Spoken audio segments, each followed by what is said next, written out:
Does anyone else find it interesting, and I don't care if you're on the left or right, that we have starving people in America and our systems are overrun, yet all our politicians talk about is immigration, immigration, immigration. And this is happening to every single Western country at the exact same time, even as people living in these countries beg for it to stop. Legal immigration, illegal immigration. Does it really matter if the people in your country aren't being helped? Why would you import more people in if the system is already failing the people that live in the country? And the answer to that question is we're being Cloward Pivened. Allow me to introduce you to the Cloward Piven 8-point plan to implement socialism. Forcibly, of course, because if you ask the people if they wanted this, they would say no. Step 1, healthcare. Control healthcare and you control the people. 2, poverty. Increase the poverty level as high as possible. Poor people are easier to control and will not fight back if you're providing everything for them to live. 3, debt. Increase the debt to an unsustainable level. That way, you're able to increase taxes and this will produce more poverty. 4, pew pew control. Remove the ability to defend themselves from the government. That way, you're able to create a police state. 5, welfare. Take control of every aspect of their lives. So food, housing, income, you name it. 6, education. Take control of what people read and listen to. Take control of what children learn in school. So maybe like Marxism. When Karl Marx's object in life was to dethrone God and destroy capitalism.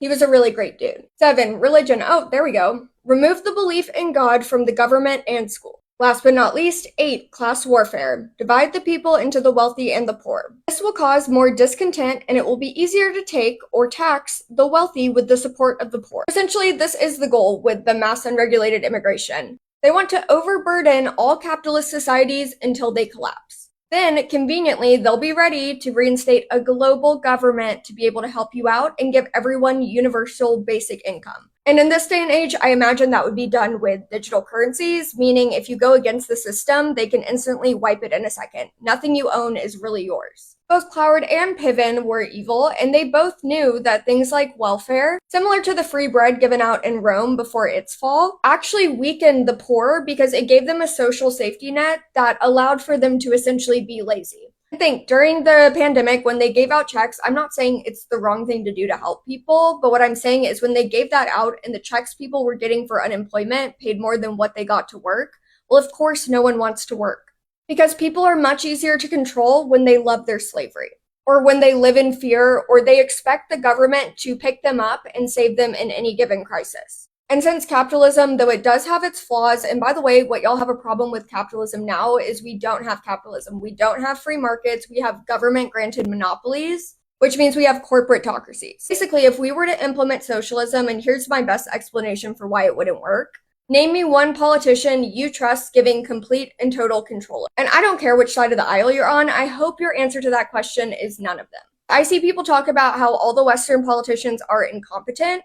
Would you be willing to consider the idea that they're not incompetent, they know exactly what they're doing, and they're just evil? Because socialism is giving the government more control to solve the problems the government created so that you would need to give them more power to solve them.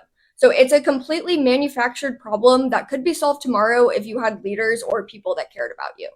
If you distrust your government, then you should distrust them enough to not allow them to take your resources and redistribute them, because you know they're not going to do that fairly. And since America is still the richest country in the world, capitalism actually wasn't creating enough poor people in order to make the revolutionaries needed to overthrow and overburden the system. So that's why they're bringing in mass unregulated groups of people from socialist countries and putting them on welfare to strain and collapse the system. This is all done on purpose. These people hate nothing more than individualism and self-sufficiency because freedom is their enemy. Your enemy is them. The people that are inside your government that are trying to destroy this country and screw over every single person in it. The most dangerous thing in America, according to our politicians, is putting America first. They hate nationalists, which I find really ironic. Because please enlighten me with what is a more important trait for someone who's working for your country on behalf of you than to love your country more than anything else. And while many universities and even younger schools preach about how great socialism is, a majority of young people cannot accurately define that term or free enterprise. And that's the whole point of teaching you Marxism rather than things like, say, economics. But I will say this one 16-year-old man got it right. In socialism, the best way to sum that up is it's diet communism, because socialism always turns into communism. Under communism, the government will unalive anyone they see as a threat, so they get rid of all the intelligent people. They also seize all land, so they get rid of farmers. A bunch of people starve, and you're also not allowed to speak out against it, or they send you to the gulag. So that's the best definition for what they're trying to do, but they're trying to do it at a global level. So those of you that are celebrating American or Western decline, just know as soon as we fall, you fall next. I'm not asking you to stand with the US. I hate our government too, but I'm asking you to stand with us. Us being we the people who never asked for this and never voted for it.